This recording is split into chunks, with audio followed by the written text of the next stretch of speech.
selamat datang di channel Yadi Village Official.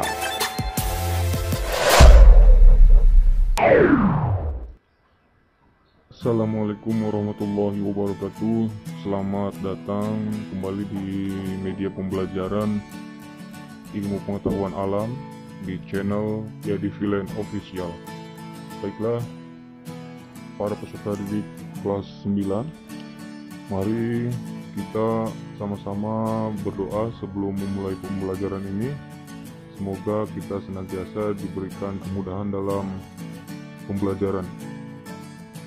Berdoa menurut keyakinan masing-masing. Mulai.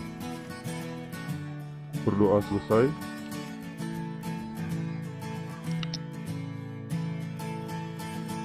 Dalam materi bab 2 ini kita akan membahas reproduksi pada tumbuhan dan hewan.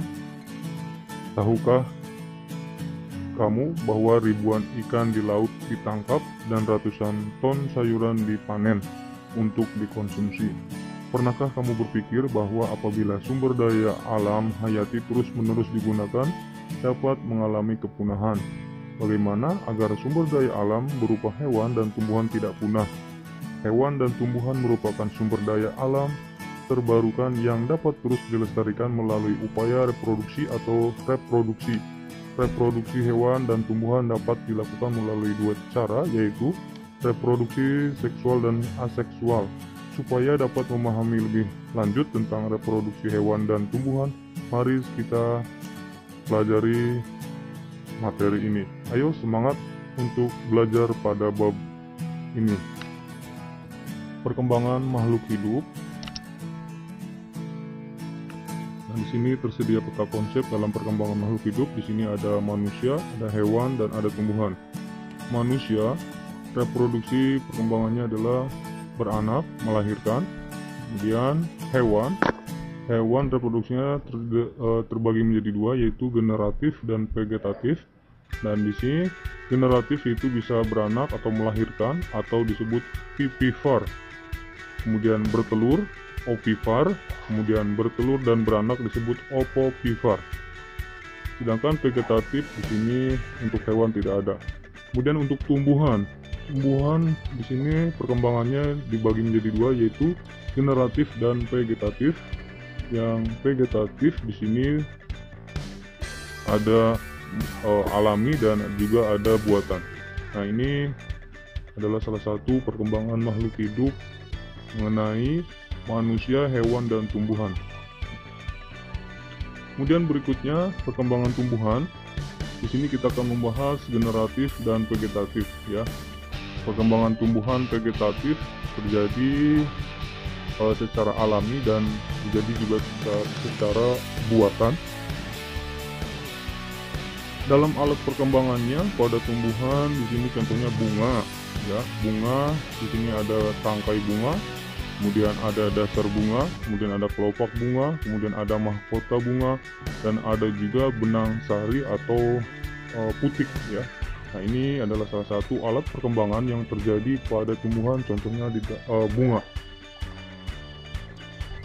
Bagian-bagian bunga di sini terlihat pada gambar, ya. Ada mahkota, kemudian ada benang sari, bakal buah, tangkai bunga, dasar bunga, kelopak, tangkai putik, kepala putik.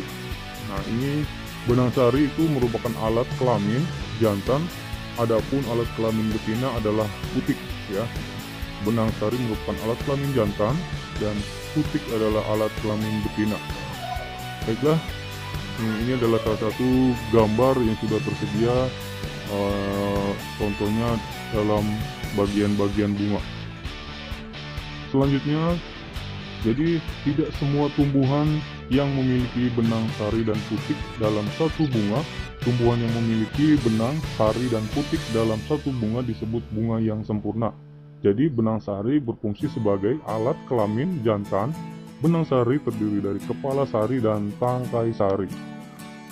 Perhatikan gambarnya, ya. Ini kepala putik, kemudian ini tangkai sari. Kepala putik di sini ada pada gambar tangkai putik, kemudian ada bakal buah, kemudian ada bakal buah. Putik berfungsi sebagai alat kelamin betina. Putik terdiri dari bakal buah, bakal biji, tangkai putik, dan kepala putik.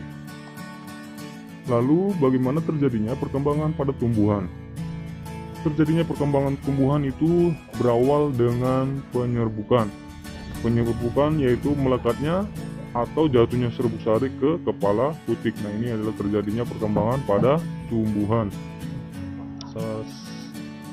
Asal serbuk sari, penyerbukan dibedakan menjadi 4 jenis.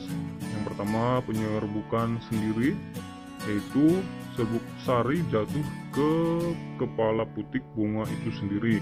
Kemudian penyerbukan tetangga, yaitu serbuk sari jatuh ke kepala putik bunga lain tetapi kedua bunga itu masih satu pohon. Penyerbukan silang, yaitu serbuk sari jatuh ke kepala putik bunga lain yang berbeda pohon tetapi masih satu jenis. Kemudian penyerbukan bastar, yaitu serbuk sari jatuh ke kepala putik bunga lain yang berbeda pohon dan tidak sejenis tetapi masih satu famili. Nah, ini adalah salah satu penyerbukan yang dibedakan menjadi 4 jenis ya. Ada penyerbukan sendiri, ada penyerbukan tetangga, ada penyerbukan silang, dan ada juga penyerbukan bastar. Berikutnya, jenis penyerbukan di sini tersedia gambar yaitu, dan ada juga faktor penyebab penyerbukan seperti serangga, manusia, dan angin. Dan ini adalah gambarnya. Selanjutnya, proses penyerbukan. Di sini ada serbuk sari, ya, serbuk sari dan sel telur itu bertemu dan kemudian terjadilah pembuahan.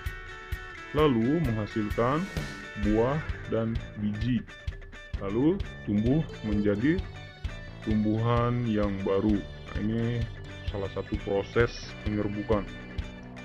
Berikutnya, proses penyerbukan, dan ini ada gambar penyerbukan mulai dari kepala putik dan inti sel telur, kemudian inti vegetatif dan generatif serbuk sari. Selanjutnya, lalu kita ingat kembali peta konsep yang tadi. Ini adalah perkembangbiakan tumbuhan. Ada generatif, kemudian vegetatif, dan ini yang alami dan ini yang buatan. Dalam perkembangan secara vegetatif yang tidak kawin, perkembangan ini menjadi perkembangbiakan secara vegetatif, yaitu cara perkembangan biakannya makhluk hidup yang terjadi tanpa melalui perkawinan. Nah, ini perkembangbiakan vegetatif juga mengalami perkembangbiakan secara tidak kawin pada tumbuhan yang terjadi dengan sendirinya tanpa bantuan manusia.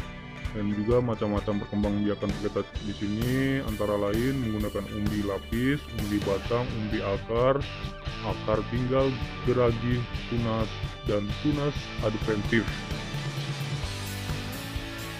Contoh perkembangbiakannya di sini ada umbi batang. Lihat gambar umbi batang. Umbi batang ini tumbuh di dalam tanah dan ujungnya menggelembung menjadi umbi.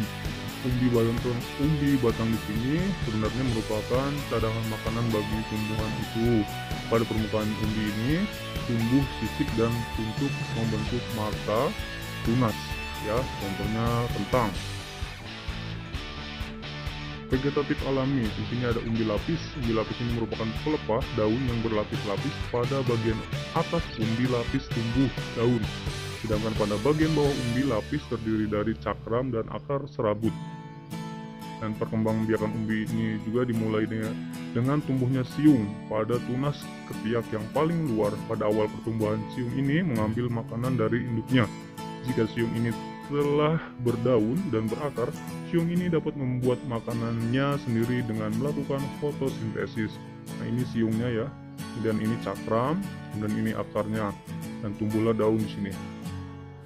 Berikutnya, umbi akar. Umbi akar adalah akar yang membesar berisi cadangan makanan tumbuhan yang memiliki umbi akar. Antara lain ada dahlia, ada wortel, ada lobak, dan ada singkong. Jenisnya pada singkong umbi akarnya tidak dapat untuk berkembang biak karena tidak ada pangkal batangnya, sedangkan umbi akar pada dahlia dan wortel dapat untuk berkembang biak karena ada tunas pada pangkal batangnya. Ini gambar wortel. Berikutnya, akar tinggal. Akar tinggal ini adalah batang yang seluruh berada dan tumbuh menjadi di permukaan tanah. Contohnya tumbuhan yang memiliki akar tinggal antara lain kunyit, jahe, lengkuas, dan kencur. Nah, di sini ada pohon kunyit ya, dan ada pohon lengkuas, juga ada pohon kencur. Kemudian ada geragi. Geragi atau stolon adalah batang yang tumbuh yang mendatar di dalam permukaan tanah. Contohnya tumbuhan yang berkembang biak dengan cara geragi adalah antanan, arbei, rumput, teki, dan strawberry. Nah, ini stolon ini gambarnya seperti ini ya, seperti akar. Berikutnya, tunas. Tunas yang tumbuh dari batang yang terdapat di dalam tanah. Tumbuhan yang berkembang biak dengan tunas antara lain adalah pohon pisang, pohon bambu, dan pohon tebu. Lalu yang terakhir adalah tunas adventif. Nah, tunas adventif ini adalah tunas liar yang tumbuh di luar bagian batang. Tunas ini tumbuh pada tepi daun seperti cocor bebek. Selain pada tepi daun, tunas ini juga dapat tumbuh pada akar seperti susukan, seperti suskun, dan kesemek. Nah, ini materi pertemuan kali ini cukup sampai di sini. Untuk pertemuan berikutnya kita akan sambung kembali. Terima kasih atas apa yang telah Bapak sampaikan. Semoga kalian mampu menyimak dan kalian mampu menjelaskan serta terus semangat dalam pembelajaran IPA. Sekian dari Bapak. Assalamualaikum warahmatullahi wabarakatuh. Terima kasih.